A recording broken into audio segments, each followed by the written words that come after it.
Salam gente, ¿cómo están? Bienvenidos a un nuevo video. En esta oportunidad quiero hablarles sobre los mensajeros. Ya partíamos eh, adelantando algo de este asunto en el video anterior. Esta vez tengo preparado una guía visual que espero que no me confunda las cosas. Puede ser que suceda.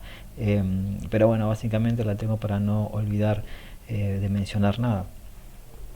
Em, los mensajeros, bueno, ya algo les adelanté, en mi humilde opinión, mensajeros no hay solamente 5.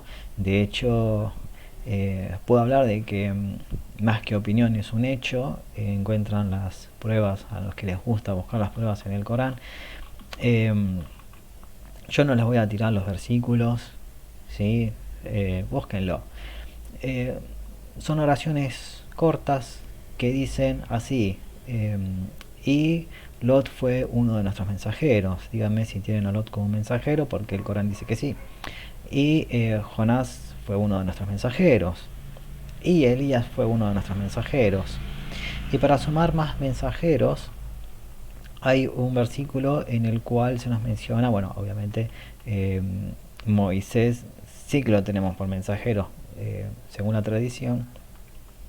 Bueno, entre Moisés y Jesús hubo un grupo de mensajeros, esto lo dice el Corán mismo, que luego de Moisés hubo enviado mensajeros. Y después apareció Isa, a quien le dio los signos evidentes y así también fue sustentado con el Espíritu Santo. Bueno, Eh, ¿qué más nos cuenta el Corán acerca de los profetas y mensajeros? Que es súper importante conocer, bueno, cuál es el propósito, ¿no? ¿Para qué los manda? Bueno, lo que más aparece mencionado en el Corán es que los mensajeros Dios los envía para amonestar o advertir y albriciar, para dar las buenas nuevas. Es decir, nos van a hablar de el pago por las obras buenas o malas. Nos van a informar de la existencia de un infierno y de un paraíso. Y obviamente todo esto incluye como idea o promesa principal que todos vamos a volver a Dios. Eh, Esto viene desde la antigüedad. Ya he mencionado en el relato de Adán, cuando él y su pareja son expulsados del paraíso, Dios les dice: han de recibir de mí una guía, y quien la siga no tendrá que temer ni se entristecerá. Es decir, no se van a tener que preocupar porque van a ser tomados por mi misericordia, van a ingresar al paraíso. Bueno, eh, de esto nos está hablando, este es el propósito principal. Luego la tradición nos va a decir que ellos son enviados para ser obedecidos, y ese es un tema que quiero tocar porque está muy bien explicado en el versículo que leí en el video anterior. Este versículo de la vaca, que está dentro de los últimos, y que dice en una de sus líneas, escribe o cita una súplica en donde dice: oímos y obedecemos, ¿sí? Estas líneas son utilizadas en la tradición para evidenciar de que el creyente debe escuchar al mensajero y seguirlo. Bueno, ¿qué dice realmente este pasaje? Porque no tenemos que rebanar eh, el versículo, eh, quitarle gajos como si fuese una mandarina. Tenemos que verlo entero, ¿sí? Y ¿por dónde comienza? Bueno, comienza cuando dice nuestro mensajero y los creyentes creen en, etcétera, etcétera, etcétera. Es decir, que ya parte incluyendo al mensajero en este grupo. Por lo tanto, cuando ya llega a la cita de oímos y obedecemos, tenemos que contar al mensajero dentro de las personas que están recitando estas palabras de oímos y obedecemos, perdónanos, etcétera, etcétera. Los profetas en otros versículos del Corán han manifestado su incertidumbre con respecto a su destino. Ellos no saben qué tiene Dios deparado para ellos, ¿sí? También temen y intentan evitar caer en todo tipo de pecados porque quieren ser perdonados por Dios, al no saber si en el futuro podría acabar en el fuego o en el paraíso, es decir, no dan nada por hecho. Eh, bueno, hay una promesa que fue hecha por Dios a sus mensajeros y los mensajeros a su vez han transmitido a la gente, que es que vamos a volver, ¿sí? Y que vamos a recibir un pago por nuestras acciones. No hay una promesa que diga los mensajeros se van a salvar, este, eh, denlo por hecho y el resto, bueno, vamos a ver, depende cómo respondan. No, esto no está ni siquiera sugerido en ninguno de los versículos del Corán, lo comento. Eh, ¿Qué más? Bueno, ya me hizo perder la guía esta. Bueno, en esto de oímos y obedecemos, no hay un versículo del Corán en donde haya un profeta que diga obedézcanme, ¿sí? Eh, Está así es la opción de creer o no en ellos. Y en esto de creer tenemos que volver otra vez a hacer una distinción entre el español y el árabe, o sea, lo que está escrito en el texto original, porque esto tiene más que ver con depositar la confianza en, y en este sentido tenemos que incluir al mensajero en la ecuación, evitando equipararlos con la deidad. Es decir, nosotros tenemos que seguir a Dios, no al mensajero. Tenemos que obedecer a Dios, no al mensajero. Pero sí debemos seguir, ojo con esto, al mensajero, no porque es el mensajero, ¿sí? Sino porque es quien está aportando el mensaje de Dios. Si nosotros decimos este tipo es un mentiroso, estamos desechando el mensaje. Y de eso se trata, ¿no? Esa confianza en el mensajero, en que yo confío que él es veraz y me está diciendo la verdad y que ha recibido este mensaje de Dios. Entonces yo voy a seguir esto que está diciendo. Lo que está diciendo es lo que Dios le transmitió, no es lo que sale de él, ¿sí? Esto es importante saberlo para poder colocar al hadith en su lugar. No hay que ser un enemigo del hadith. Es parte de la historia. Eh, a ver, hay los habrá falsos como también auténticos, ¿sí? Eh, pero bueno, tenemos que colocarnos en el lugar que le corresponde, ¿no? Es un material muy vulnerable, muy manoseado, eh, no nos proporciona ningún tipo de seguridad. De entrada sabemos que Dios no lo está preservando. Dios prometió preservar las palabras en el Corán y nada más. Y nos aseguró que en el Corán no hay contradicciones, como en otros libros, ¿sí? Es decir, todo lo que no sea el Corán tiene una contradicción, y eso obviamente incluye las riwayas del hadith, del fiqh y otras cosas más. Por ende, tenemos que nosotros conocer muy bien el Corán, realmente esforzarnos por entenderlo, analizar este libro, hacer apuntes, ¿sí?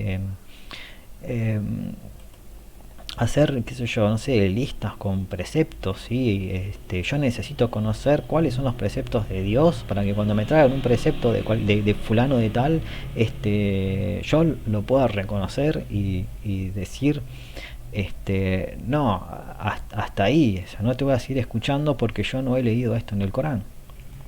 Bueno, eh, ¿qué más? Vamos a ver qué tengo por acá, porque creo que estoy olvidando cosas sumamente importantes. Eh,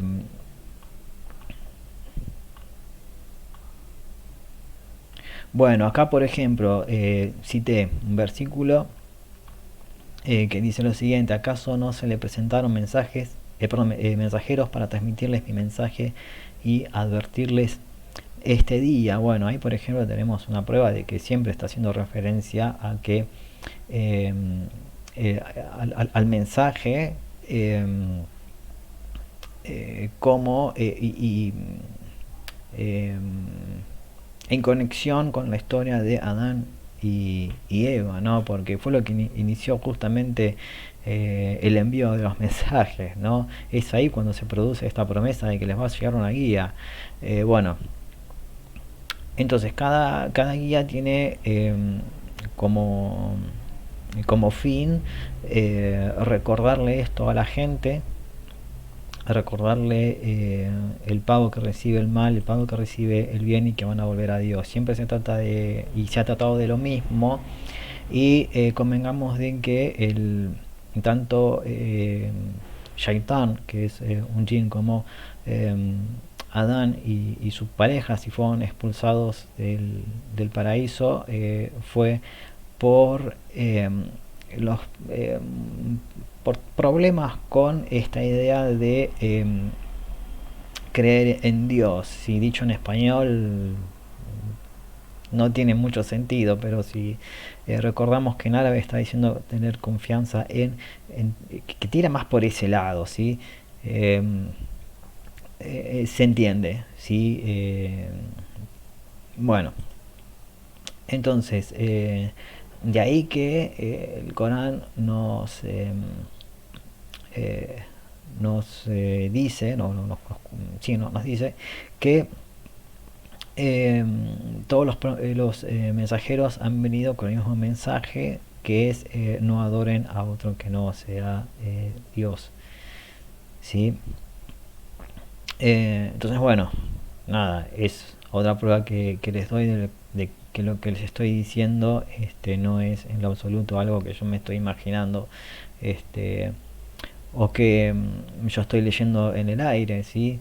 Eh, el problema lo tenemos cuando no tenemos presente no la existencia de Dios, sino qué implica el adorar a Dios, ¿sí? Como algunos dirán, servir también, ¿no? Porque relacionan con este verbo con ser un siervo, un esclavo o alguien que está sometido, etcétera, etcétera. Eh, pero bueno, sí, no hay, o no puede haber o existir eh, este concepto de esclavitud o de servidumbre en el verbo. eh, ¿Por qué? Porque a ver, Dios no, no necesita esclavos, ¿sí? No tiene necesidad de eso. Si quiere que alguien le sirva y le obedezca, lo crea sin sus propios impulsos, como lo ha hecho con, digamos, con impulsos me refiero a lo que sucede con el ser humano. El ejemplo, el antónimo serían los ángeles, ¿sí? Los ángeles no desobedecen a Dios en nada y cumplen siempre y siempre siguen su voluntad, entonces porque así la comparten. Eh, entonces no hay necesidad de un esclavo y tampoco de un siervo, porque él con decir sé las cosas son para él, ¿sí? No necesita que alguien se las alcance. Bueno, entonces se trata de otra cosa, evidentemente. Pero bueno, vamos a continuar. Eh,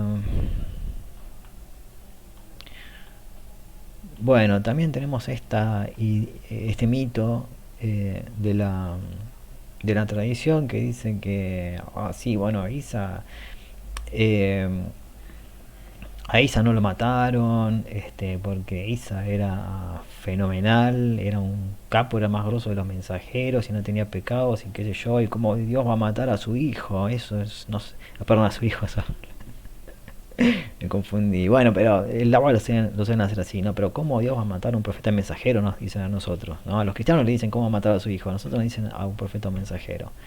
Qué poco que hay en el Corán, Dios mío. Este, menciona muchas veces Dios que algunos mensajeros los desmintieron y a otros los mataron, ¿sí? Es posible que maten a un mensajero, sí, hermano, es posible, es un ser humano, se burlan de ellos, los apedrean, les pasa de todo. Bueno, los meten en cana, o sea, como en la cárcel, como pasó con José, ¿sí? Otra cosa es que tiene que ver con esto de la obediencia, antes de que se me olvide.